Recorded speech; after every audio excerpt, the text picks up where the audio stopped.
Welcome to 5 Minutes of Momentum. These episodes are a short 5-minute burst of inspiration, motivation, and massive action. If you need that little kick up the butt to get things moving and to inspire you to take massive action, then every single Thursday I'll be sending you through a 5-minute episode to download, digest, and implement to finish your week off strong. Are you ready to get started? Let's go. Welcome back to 5 Minutes of Momentum. Today I want to talk to you about breaking the cycle of playing small in business. This is one of the topics that I love talking about, but one of the things that I find is when women come to work with me, they're ready. They're ready to break that cycle of playing small. They've identified they've been playing small in their business, and deep down they know they're ready for more, and they're ready to move through the fear to uncover their hidden patterns of where they're playing small. So I wanted to do an episode on this to help you start to identify where you could be playing small. First things first is your goals. Majority of the time, you are playing small when you're setting your goals. We often set goals based on like the tasks or the things that we think we're going to do or things we're going to achieve anyway. That is not a goal. A goal, the whole intention of a goal is you stretching yourself, you creating expansive goals that help you step outside your comfort zone and go bigger. And this is not for the wrong reasons, right? So I want you to identify like, when was the last time you reflected on your goals?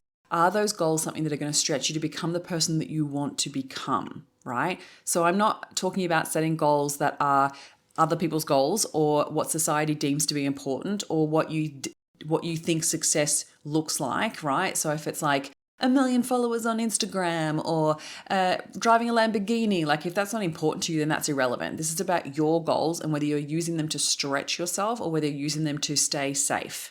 Okay, that's the differentiation. Because when you're thinking about your next level, so I always ask my clients, like, think about your next level and the person that you want to become in the process and how you envision yourself in the future, right? Having everything that you want to have, experiencing all the things you want to experience, achieving all the things you want to achieve. Who is that person? And do you have any goals on your goals list that help you become that person?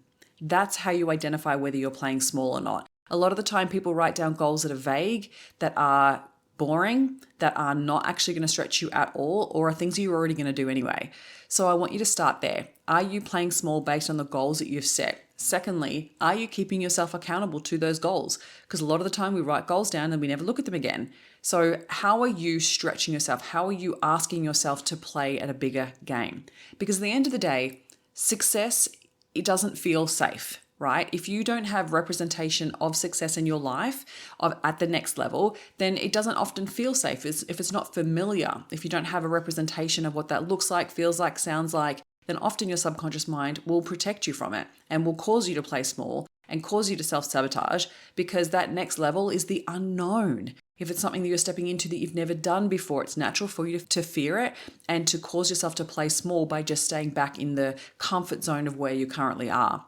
So one of the things you need to do to shift this is to identify that success feels uncomfortable. Success feels unsafe. It is one of the things that actually Erica talked about at the Unstoppable Women event is that success feels really hard. And she was saying how like when people are saying to her, oh my gosh, you're killing it. You're doing so amazing. She's like, yeah, I am. But I'm dying out here. And she was like tongue in cheek in a way. But what she was really saying was that yes, success may look good from the outside, but what's really happening on a day-to-day basis is that I feel like I'm sucking at this. I feel scared. I feel like I'm failing at everything. I feel like things aren't working out and I'm stuck in doubt and fear and scared, and I'm scared all the bloody time. That's what success looks like, because if you are not willing to get yourself out of your comfort zone and do things at a bigger level, you are never actually stretching yourself. Like me running the Unstoppable Women event was scary. I had anxiety for weeks leading up to that event, right? I had moments where I was being stretched on every level, from the investment, from reaching out to the speakers, from expecting what I wanted the standard of speaker to be, but also expecting that from myself, right? It did not feel fun. It was not fun until it was the day of, and then it was fun. But like, I think sometimes we've got to acknowledge that, yes, if we are playing small, it's because we're trying to stay safe. And if we are wanting to stretch to a next level and wanting to be expansive, then we're going to be okay. We have to get okay with being uncomfortable and to feel like it's anxiety ridden all the bloody time. And that's not for everyone. And I get it. Now, it's not always going to feel like that, but it's recognizing that for us to get out of the cycle of playing small in our business, we have to be willing to stretch bigger, to go bigger, and to challenge ourselves to get uncomfortable. So the one question you need to keep asking yourself on a regular basis is there anything that I'm doing this week that is stretching me?